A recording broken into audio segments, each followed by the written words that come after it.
Bonjour à tous et bienvenue.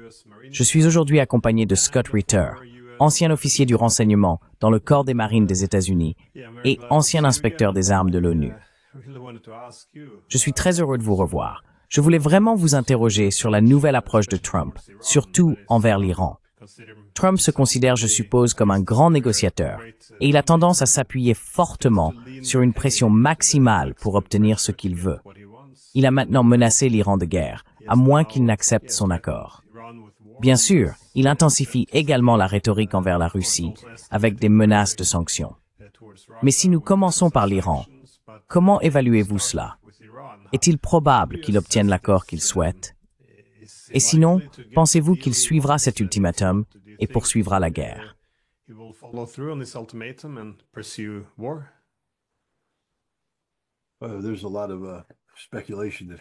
Il y a beaucoup de spéculations à prendre en compte.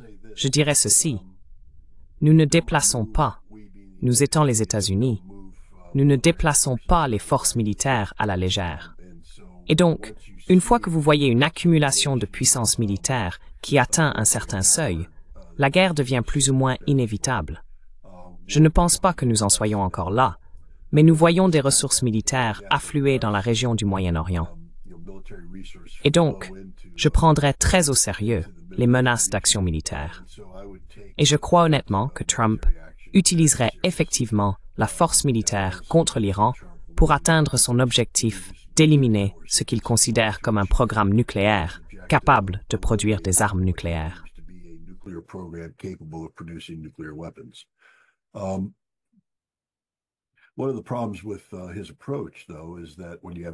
L'un des problèmes avec son approche, cependant, est que lorsqu'on a une nation comme l'Iran, qui est très fière et utilise son programme nucléaire comme une extension de la nation, elle est A. réticente à abandonner ce programme, et B. résistante à être perçue comme cédant, pliant le genou, pour ainsi dire. Car une fois que l'on s'habitue à plier le genou, les gens s'attendent à ce que ce soit le résultat. Et donc, il y a aussi une résistance de l'intérieur de l'Iran. Je pense qu'en Iran, il y a beaucoup de gens qui vivent sous la menace d'une action militaire américaine imminente depuis des années. Tout comme Benjamin Netanyahu et d'autres ont dit que l'Iran est à 1 mois, 2 mois de la bombe depuis des décennies.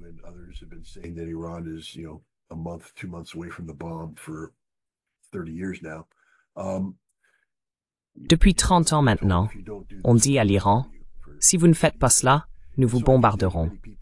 Et donc je pense qu'il y a beaucoup de gens en Iran qui croient qu'ils pourraient s'en sortir.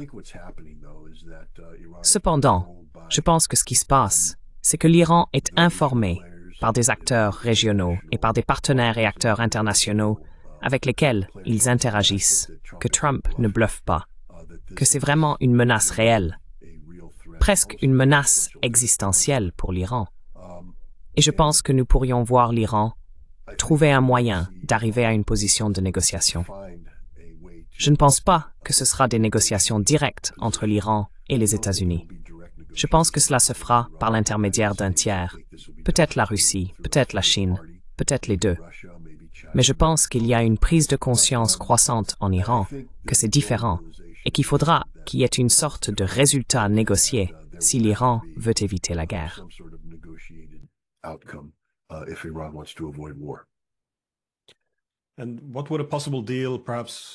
Et à quoi pourrait ressembler un éventuel accord?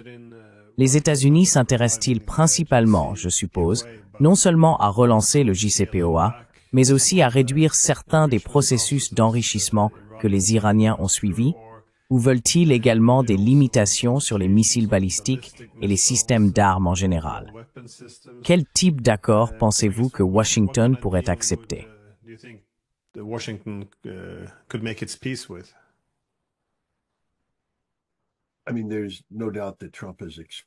Je veux dire, il ne fait aucun doute que Trump a exprimé sa frustration face à l'attitude de l'Iran dans la région en tant que chef de l'axe de la résistance. Et bien sûr, nous préférerions que l'Iran ne soutienne pas le Hezbollah, le Hamas et les Houthis. Mais je pense qu'à ce stade, nous ne sommes pas prêts à entrer en guerre pour ces questions. Ces questions ne posent pas de menace existentielle pour l'allié américain, Israël. La seule question qui pose une menace existentielle, pouvant justifier une guerre qui serait dévastatrice pour les États-Unis et le monde, serait le programme nucléaire de l'Iran. Je ne pense même pas que les missiles balistiques puissent être pris en compte à ce stade. Je pense que l'administration Trump chercherait à résoudre cette question et ensuite à avoir un dialogue continu pour essayer d'apporter certaines restrictions à ces autres.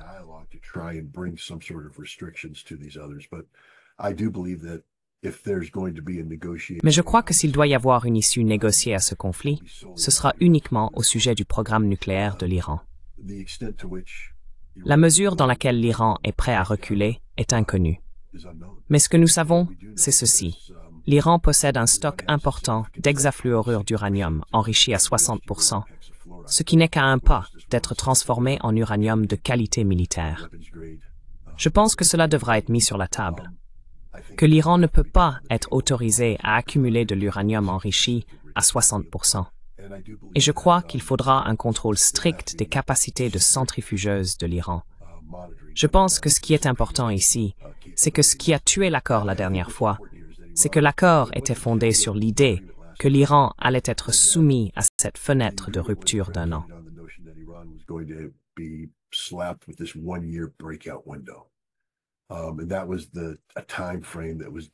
Et c'était un délai jugé acceptable par les États-Unis et leurs partenaires occidentaux, selon lequel si l'Iran choisissait de violer le JCPOA, ce qu'ils n'ont pas fait, mais s'ils choisissaient de le violer, il leur faudrait 1 an pour acquérir suffisamment de matière fissile pour produire une arme nucléaire. Nous sommes maintenant dans une situation où l'Iran est littéralement à 1 ou 2 semaines d'avoir cette capacité. Je ne sais pas quel est le chiffre acceptable pour l'administration Trump, mais je pense qu'il faudra intégrer une période de temps substantielle dans le scénario de rupture, ce qui signifie que, quelle que soit la forme de cet accord, il devra lier les mains de l'Iran.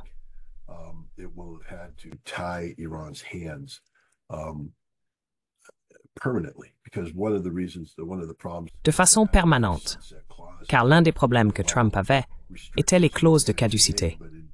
Bien que les restrictions semblent bonnes aujourd'hui, dans 10 ans, ces clauses de caducité disparaissent, et soudainement, cette fenêtre de rupture est réduite et disparaît complètement.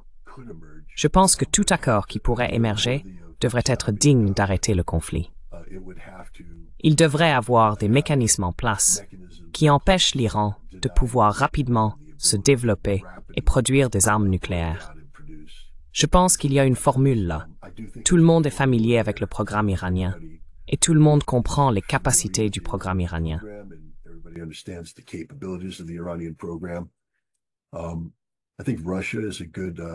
Je pense que la Russie est un bon candidat, un bon choix pour un négociateur par procuration, car la Russie vient de signer un accord-cadre stratégique avec l'Iran, comprenant un volet nucléaire. La Russie construira des centrales nucléaires en Iran, et la Russie pourrait être en mesure de garantir à l'Iran suffisamment de combustible d'uranium pour que l'Iran puisse dire « Eh bien, alors nous n'avons pas besoin de cette capacité d'enrichissement excessive. » Car en ce moment, le programme iranien est simplement plein d'excès. Il est trop grand pour être simplement un programme pour la quantité limitée de combustible qu'ils ont besoin de fabriquer.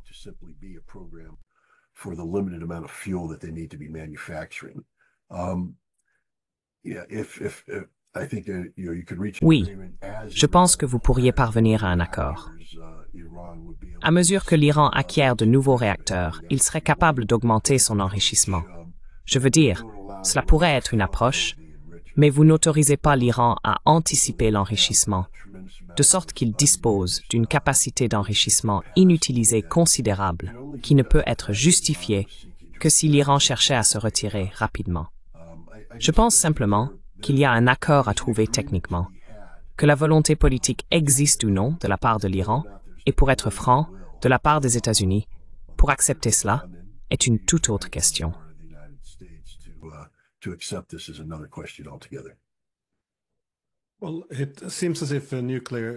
Eh bien, il semble que la position de l'Iran en tant qu'État au seuil nucléaire, c'est-à-dire ayant la capacité de développer des armes nucléaires jusqu'à la limite sans la franchir, serait une forme de dissuasion. donc ne pas avoir réellement une dissuasion nucléaire, mais menacer de franchir cette limite en cas d'attaque. Maintenant, si vous aviez un accord de ce type, encore une fois, je suis privilégié de parler à un inspecteur des armes. Comment ça serait-il possible?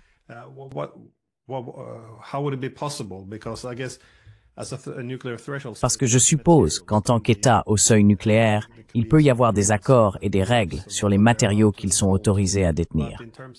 Mais en termes de capacité scientifique et technique, il est difficile de désapprendre le savoir-faire, je suppose. Serait-ce un énorme défi ou est-il suffisant de se concentrer sur l'aspect matériel? Et aussi, si l'Iran acceptait cela, cela signifierait renoncer à une partie de son pouvoir de dissuasion. Voyez-vous les États-Unis prêts à, de leur côté, égaler cela d'une manière ou d'une autre en réduisant ou en supprimant certains éléments de pression contre les Iraniens?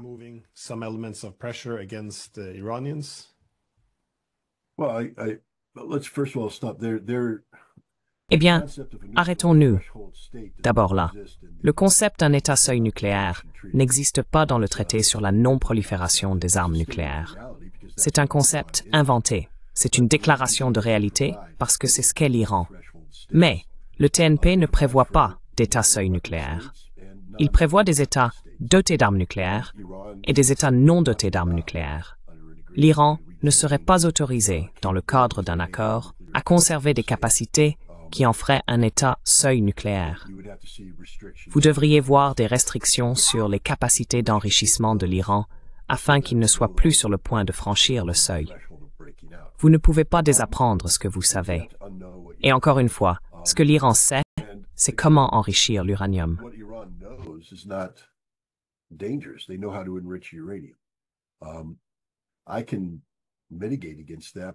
Je peux atténuer cela en mettant en place des mécanismes d'inspection sur site qui, vous savez, une fois que nous avons un mandat qui limite l'Iran à certaines zones, à un certain nombre de centrifugeuses et à une certaine quantité d'accumulation d'uranium faiblement enrichi, je peux surveiller cela. Et c'est ce que nous avons aujourd'hui. Nous avons un programme de surveillance très strict qui rend impossible pour l'Iran de se soustraire sans que le monde le sache. Il y a une raison pour laquelle nous en savons autant sur les programmes de l'Iran. Ils sont obligés de les déclarer dans le cadre de leur accord de garantie et l'AIEA inspecte ces programmes. Mais j'ai la plus grande confiance dans le professionnalisme de l'AIEA qui, avec un mandat approprié, définissant les limites de leurs obligations d'enquête, serait capable de surveiller avec succès le programme nucléaire de l'Iran pour s'assurer que l'Iran ne développe pas une capacité de rupture clandestine.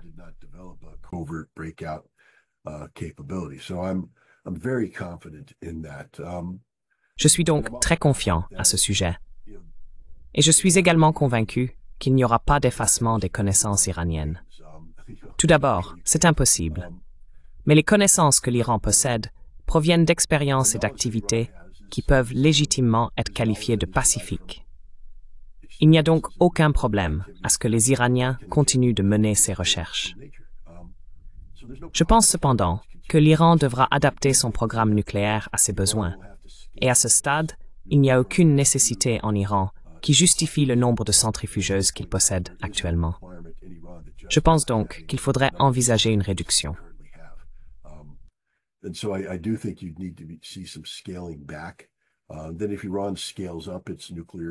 Ensuite, si l'Iran augmente sa capacité nucléaire et qu'une décision est prise pour que l'Iran fournisse le combustible, alors vous augmentez le programme d'enrichissement de l'Iran pour produire ce qui répond à la demande.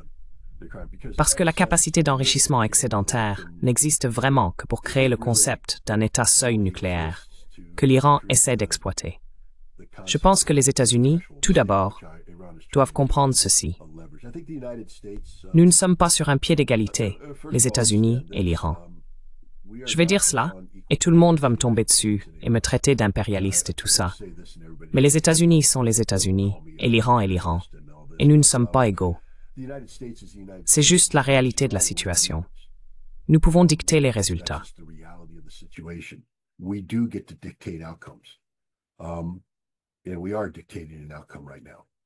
Et nous dictons un résultat en ce moment. L'Iran ne peut pas dicter ce résultat. Vous dites que leur statut de seuil nucléaire fournit un élément de dissuasion. Ce n'est pas le cas. Nous nous préparons à détruire l'Iran. Ils ne nous ont pas dissuadés. En fait, on pourrait dire le contraire, que cette capacité de seuil nucléaire est comme agiter un drapeau rouge devant le peuple américain. Et nous allons charger, et nous allons vous encorner à mort. L'Iran, s'il veut éviter ce conflit, devra prendre des décisions très difficiles. Je crois personnellement que ce sont des décisions qui valent la peine d'être prises, car une guerre contre l'Iran serait dévastatrice, peut-être existentiellement pour la République islamique. Cela ne signifie pas que les États-Unis n'en paieraient pas le prix. Le monde aussi. Mais nous survivrons à ce conflit. L'Iran ne le fera pas. C'est une réalité. Mais l'Iran doit obtenir quelque chose de cela. Cela ne peut pas être une reddition complète. Et Trump a laissé entendre que ce qu'il ferait, c'est lever les sanctions. Ce qui doit se passer ici, c'est que l'Iran a besoin de garanties de la part de ses partenaires des BRICS que l'économie de l'Eurasie sera ouverte aux Iraniens sans restriction. Que peu importe ce que les États-Unis et l'Europe promettent et ce qu'ils peuvent ou ne peuvent pas faire à l'avenir, la Chine, la Russie, l'Asie centrale, l'économie de l'Est, l'économie du Sud global s'ouvrent à l'Iran pour que l'Iran puisse prospérer économiquement. C'est la récompense pour le peuple iranien qui a tant souffert sous les sanctions.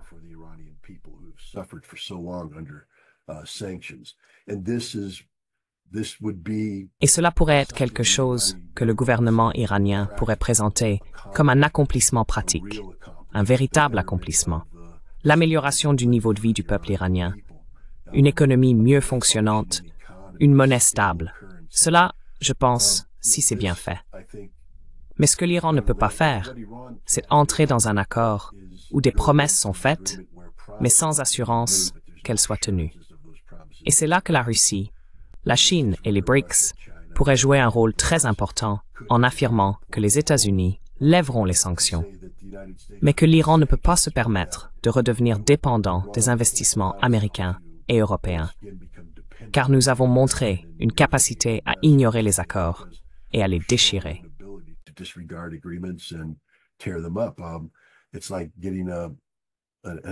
C'est comme sortir un toxicomane de la drogue, puis il revient, et vous recommencez à lui donner de la drogue. L'Iran doit trouver différents partenaires stratégiques, et ces partenaires doivent être prêts à ouvrir leurs frontières à un commerce significatif avec l'Iran, afin que l'Iran ne se contente pas de plier le genou. L'Iran devient réellement plus fort économiquement. James Carville a dit en 1992, c'est un stratège démocrate qui conseillait Bill Clinton, c'est l'économie, idiot. Et cela résonne non seulement dans la politique intérieure, mais aussi dans la géopolitique internationale. Il y a un facteur économique dans tout. Et améliorer le bien-être économique du peuple iranien, je pense, serait un résultat positif pour le gouvernement iranien.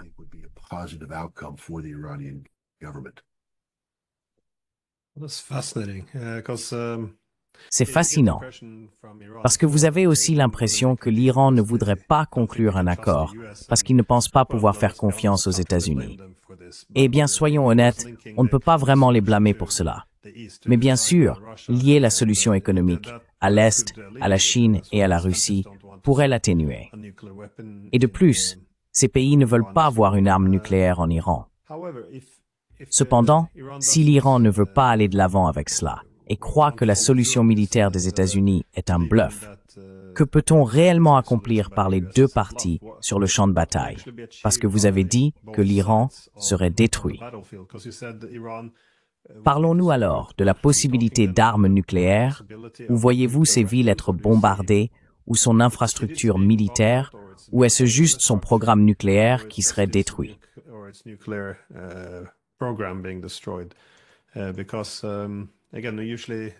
Parce que, encore une fois, l'Iran peut généralement jouer la carte de fermer de nombreux corridors énergétiques et le trafic commercial maritime. Alors, que pensez-vous qu'il pourrait se passer sur le champ de bataille? Parce que, encore une fois, Si les États-Unis rassemblent toute leur puissance de feu, je ne doute pas qu'ils puissent causer beaucoup de dégâts. Au moins, d'après ce que j'entends, ils ont beaucoup de stockage souterrain profond pour leurs missiles et drones. Et oui, nous avons vu depuis le Yémen qu'il n'est pas très facile de vaincre un tel adversaire. Et bien sûr, l'Iran est un pays massif et quelque peu puissant. Bien sûr, pas égal aux États-Unis, je suis tout à fait d'accord. Mais qu'est-ce qui pourrait être accompli sur le champ de bataille, de leur part et de celle de l'Iran, c'est-à-dire?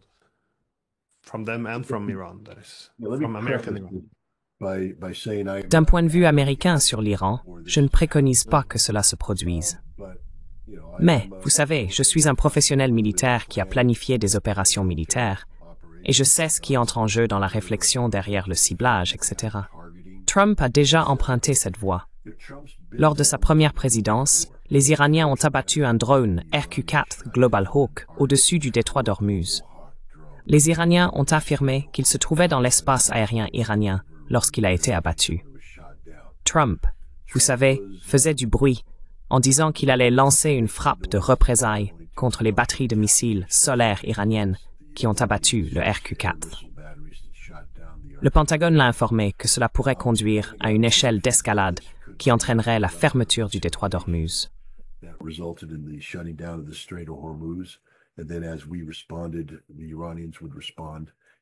Et puis, alors que nous répondions, les Iraniens réagiraient de la même manière. Et finalement, nous serions dans une situation où la sécurité énergétique internationale aurait été détruite.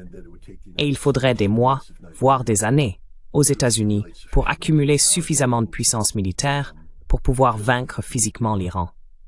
Trump a reculé à cause de cela. Donc après avoir vécu cette expérience, j'aurais du mal à croire que Trump, sachant ce qu'il sait, rejouerait simplement ce scénario, car c'est un résultat inacceptable. Si vous permettez à un conflit entre les États-Unis et l'Iran de s'intensifier, vous jouez sur les forces de l'Iran, pas sur celles des États-Unis.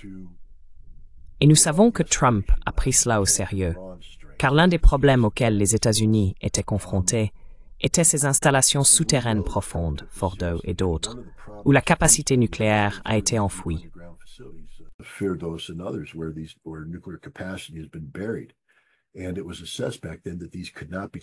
À l'époque, il avait été évalué que ces installations ne pouvaient pas être détruites avec des armes conventionnelles, même nos plus grandes armes conventionnelles.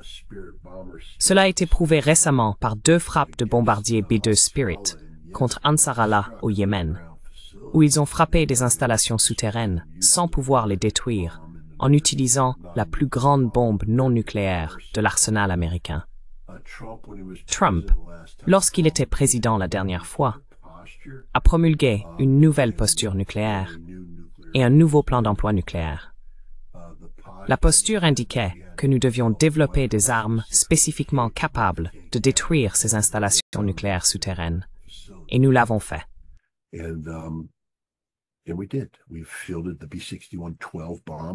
Nous avons déployé la bombe B-61-12, qui est une bombe à gravité à rendement variable, pouvant être livrée par le B-2. Elle est capable de détruire les installations nucléaires enterrées de l'Iran. Nous avons développé l'arme nucléaire à faible rendement, Dogger-76-2, qui peut être déployée sur un missile Trident à bord d'un sous-marin de classe Oyo. Encore une fois, le concept est que la combinaison de la vitesse, de la pénétration et de la charge nucléaire permettrait aux États-Unis de détruire des installations souterraines. Donc, tout d'abord, j'imagine que dès le début, les premières actions entreprises par les États-Unis, en dehors de la neutralisation des capacités de défense aérienne de l'Iran, seraient l'élimination de leur programme nucléaire.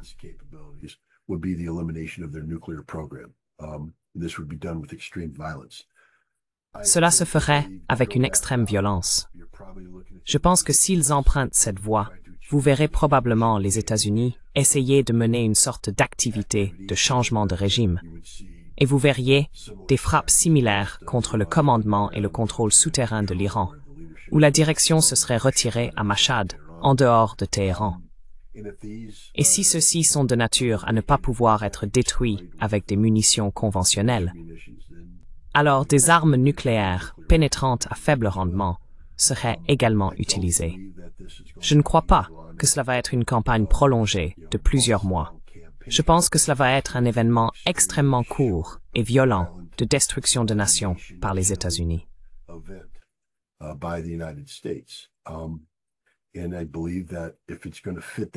Et je crois que si cela doit correspondre à cette définition, les États-Unis devraient utiliser les armes nucléaires conçues à cet effet.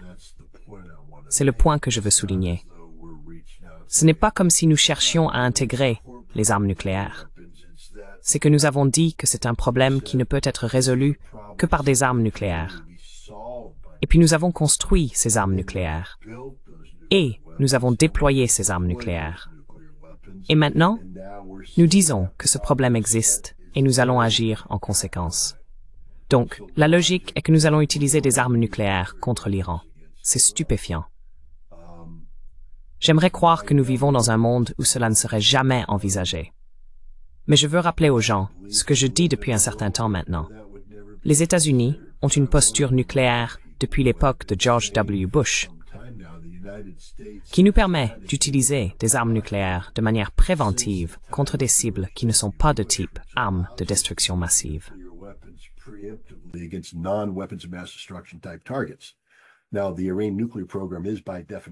Maintenant, le programme nucléaire iranien est par définition un type de cible d'armes de destruction massive.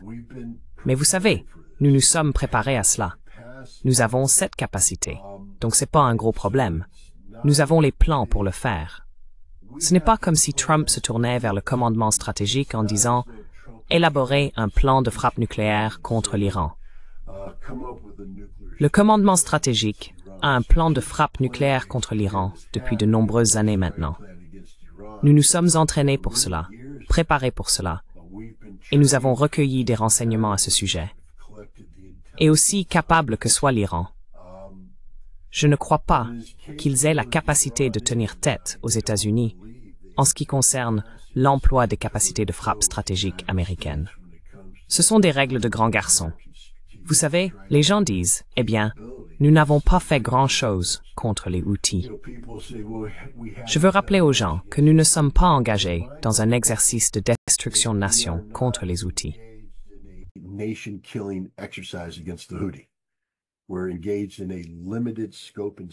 Nous sommes engagés dans une frappe de dissuasion de portée et d'échelle limitée. Vous savez, la dernière fois que nous avons mené une campagne aérienne mettant fin à un régime, c'était la campagne aérienne stratégique contre l'Irak pendant l'opération Tempête du désert. Et nos armes sont devenues bien meilleures qu'elles ne l'étaient à l'époque. Mais c'était une campagne qui ciblait, vous savez, à travers l'Irak. Je pense que c'était 5 catégories différentes de cibles. Commandement et contrôle, énergie, etc. Je crois que cette campagne contre l'Iran serait similaire, mais de plus courte durée. Et nous frapperions des ensembles de cibles dans le cadre d'une campagne aérienne stratégique conçue pour détruire la nation iranienne. Pas seulement détruire le programme nucléaire iranien. C'est pourquoi, quand je regarde cela, et que je vois le cauchemar que ce serait, je continue d'espérer et de prier pour un règlement négocié.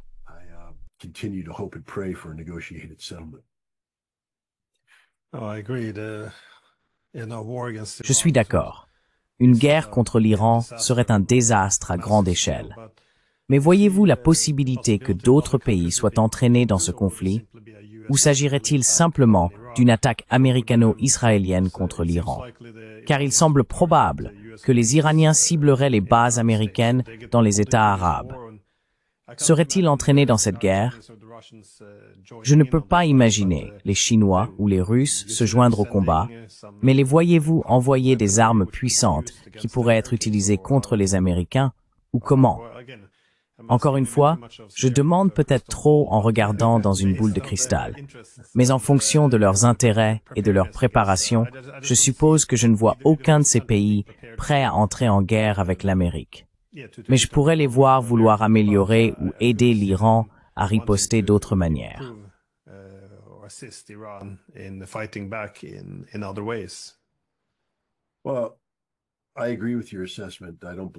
Eh bien, je suis d'accord avec votre évaluation. Je ne crois pas que la Russie ou la Chine s'impliqueront directement dans ce conflit. la Russie a signé certains accords avec l'Iran de nature militaire, et il a été question que la Russie fournisse à l'Iran des types spécifiques d'armement, des chasseurs avancés de 5e génération ou de 4e génération, des capacités avancées de missiles solaires, le S-400, etc. Mais ceci n'existe pas en nombre suffisant pour pouvoir faire pencher la balance en faveur de l'Iran. Et encore une fois, je veux juste rappeler aux gens que le commandement stratégique n'est pas une plaisanterie. Il existe pour détruire le monde.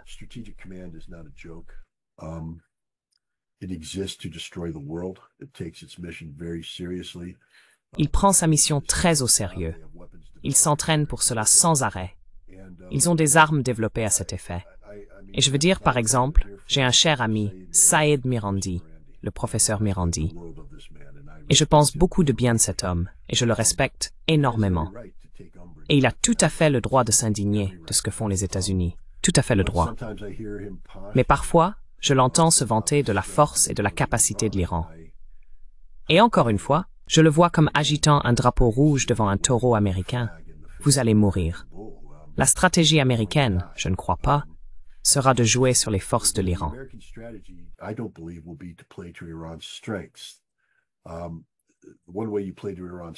Une façon de jouer sur la force de l'Iran est de prolonger ce conflit sur une période étendue, de ne pas porter un coup fatal et de détruire les capacités de résistance.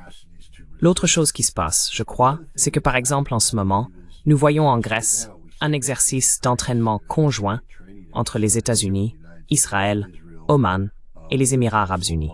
Pourquoi? Pourquoi font-ils un entraînement de cette nature?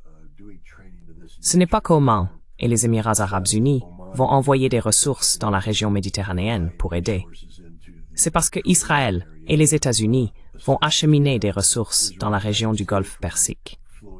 Et ces nations peuvent dire qu'elles défendront leurs droits et elles peuvent participer.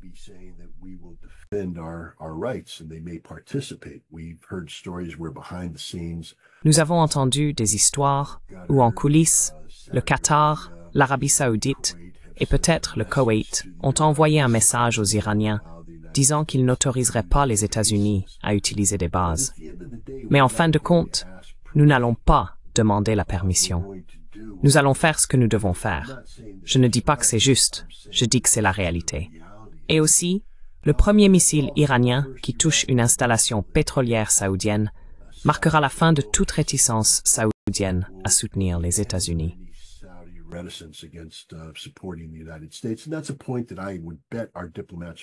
Et c'est un point que je parierais que nos diplomates répètent sans cesse, que votre meilleure chance de survie est de permettre aux États-Unis de porter le coup de grâce dès le premier jour, ce que nous chercherons à faire. C'est pourquoi je mets en garde M. Marandi.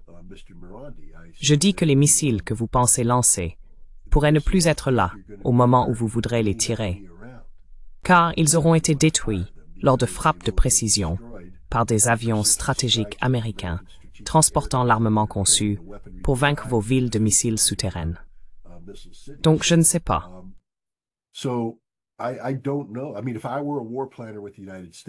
Je veux dire, si j'étais un planificateur de guerre des États-Unis, mon plan de ciblage serait tel que l'Iran aurait des capacités extrêmement réduites après la première frappe. Je n'autoriserai pas l'Iran à conserver une capacité de frappe. Cela ne signifie pas que l'Iran n'aura pas de capacité de frappe. Mais cela signifie aussi que si j'étais les Iraniens, et encore une fois, je ne veux pas leur dire comment faire leurs affaires, au moment où vous pensez que vous allez être frappé, lancez une frappe préventive. Vous pourriez aussi bien lancer ces 5000 missiles sur les cibles que vous souhaitez. Et peut-être que cela perturberait une attaque américaine, au point où nous pourrions trouver un autre chemin vers la négociation. Bien que je ne vois pas les États-Unis reculer de cela.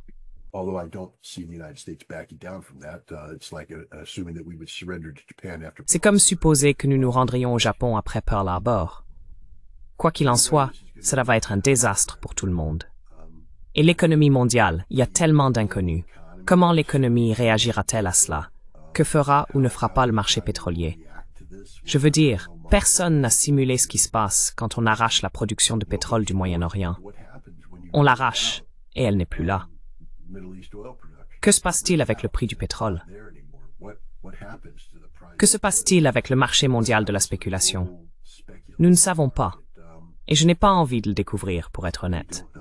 C'est pourquoi je continue à espérer, en vain ou non, qu'il pourrait y avoir un règlement négocié à cela. Parce que les conséquences de l'échec vont être dévastatrices pour toutes les parties impliquées.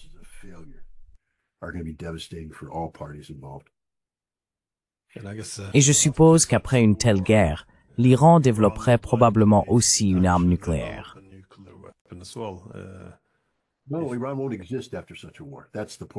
Non, l'Iran n'existera plus après une telle guerre. C'est le point que j'essaie de faire valoir. Nous ne jouons pas ici. Cela ne donnera pas une seconde chance à l'Iran. Il n'y aura plus d'Iran après cette guerre. C'est ce que j'essaie de faire comprendre aux Iraniens, que ce n'est pas seulement leur infrastructure nucléaire qui sera détruite. Ce n'est pas seulement le retrait du régime du pouvoir. C'est l'élimination de l'Iran en tant qu'État-nation. Si vous revenez à l'été 2023, vous avez vu, à la suite des soulèvements après la mort tragique de cette jeune Kurde en garde à vue, des soulèvements à travers toute la population ethnique de l'Iran, les Baloutches, les Arabes, les Azéris, les Kurdes.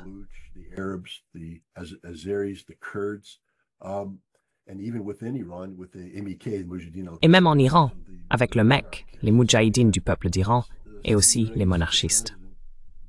Et Ebrahim Raïssi, le président de l'Iran, a déclaré en septembre 2023 que ce qui s'était passé cet été-là était la plus grande menace pour la survie de l'Iran depuis la guerre Iran-Irak. Maintenant, cela a échoué.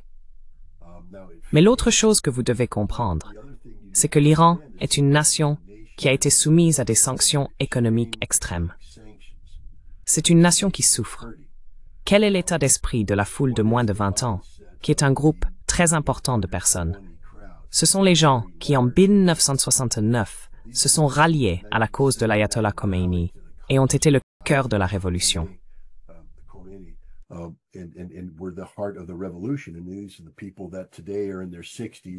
Et ce sont les personnes qui ont aujourd'hui dans la soixantaine qui gouvernent l'Iran.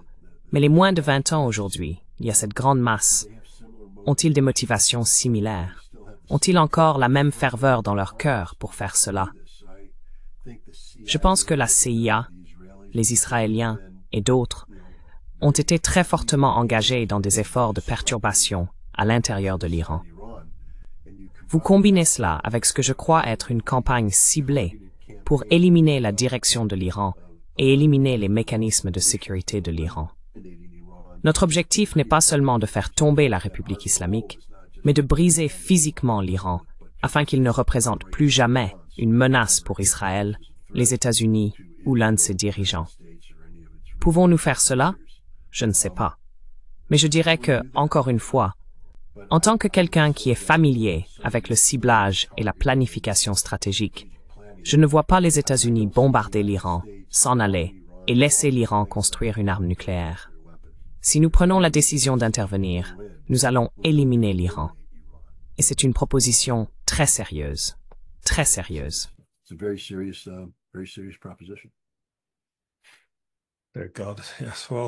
Dieu merci. Oui, eh bien, c'est une note très déprimante pour conclure. Et j'espère vraiment qu'une diplomatie en découlera, car comme vous l'avez dit, je pense que tout le monde va perdre à cause de cela.